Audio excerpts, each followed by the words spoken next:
Hi friends, আশা করি সকলে ভালো আছেন। আপনাদের জন্য আবারও একটি নতুন ভিডিও নিয়ে চলে আসলাম।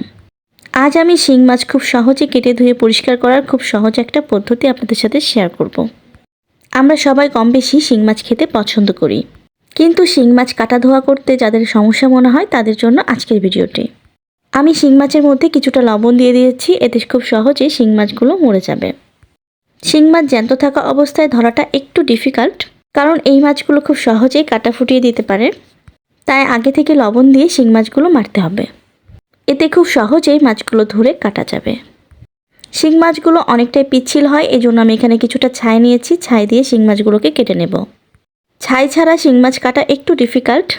কাঠের চুলা থেকে ছাই সহজেই আমরা পেয়ে যেতে পারি। এই পর্যায়ে আমি আপনাদেরকে একটি শিং মাছ কেটে দেখিয়ে দিচ্ছি। শিং মাছের মাথার পাশেই দুইটি কাটা থাকে, সেই কাটা দুটিকে আগে কেটে নিতে হবে। এরপরে শিং মাছের পাখনাগুলোকে আমি কেটে নিচ্ছি। শিং মাছের গায়ে কোনো আঁশ থাকে না, এই জন্য শিং মাছে আঁশ ফেলানোর কোনো প্রয়োজন নাই। তো শিং মাছের পাখনাগুলো ফেলানো হয়ে গিয়েছে, এখন আমি পেটের ময়লাটা বের করে নিচ্ছি। এরপরে আমি শিং মাছের মুখটা কেটে নিচ্ছি। আপনারা যারা শিং মাছের মাথা খেতে পছন্দ করেন তারা মাথাটা রেখে দিতে পারেন, আর যারা মাথা খেতে পছন্দ করেন না তারা মাথাটা কেটে ফেলে দিতে পারেন। তো আপনারা দেখতেই পেলেন আমার একটা শিং মাছ কাটা হয়ে গিয়েছে, সেটা আমি সাইডে রাখলাম। একইভাবে আরও একটি শিং মাছ কেটে আমি আপনাদেরকে দেখিয়ে দিচ্ছি।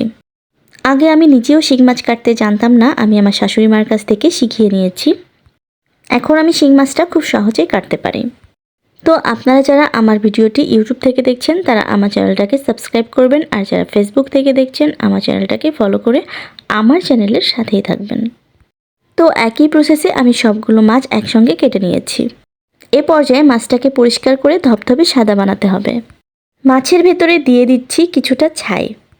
ছাইটা দেওয়ার পরে মাছগুলোকে আলতো হাতে ঘষে নেব। আমি মাছগুলো ঘষার জন্য এখানে একটি প্লাস্টিকের ছুরি ব্যবহার করছি। এইভাবে ছাই দিয়ে মাছগুলোকে 4 থেকে 5 মিনিট ঘষলেই দেখবেন মাছগুলো সাদা হয়ে গিয়েছে। শিং মাছ পরিষ্কার করার ক্ষেত্রে এই প্রসেসটা আমার কাছে সবথেকে সহজ মনে হয়, এই জন্য আমি এই প্রসেসে সবসময় শিং মাছ পরিষ্কার করে থাকি। ফেলে দেওয়া ছাইও যে আমাদের জন্য কতটা উপকারী সেটা আমরা অনেকেই জানি। বিশেষ করে মাছ কাটা আর পরিষ্কারের ক্ষেত্রে ছাইয়ের ব্যবহারটা কিন্তু সবখানেই প্রচলিত। তো শহর অঞ্চলে ছাইটা ম্যানেজ করা একটু কষ্টকর হলেও ছাইও এখন কিনতে পাওয়া যায়। আপনারা দেখতেই পাচ্ছেন 4 থেকে 5 মিনিট ঘষার পরে মাছগুলো একেবারেই পরিষ্কার হয়ে গিয়েছে। এখন আমি এগুলোকে ধুয়ে নেব। তো মাছগুলো আমি ধুয়ে ফিরে আসছি।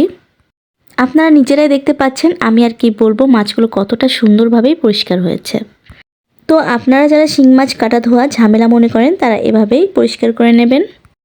আর আমার ভিডিওটি ভালো লাগলে লাইক শেয়ার কমেন্টস করে আমার চ্যানেলের সাথেই থাকবেন।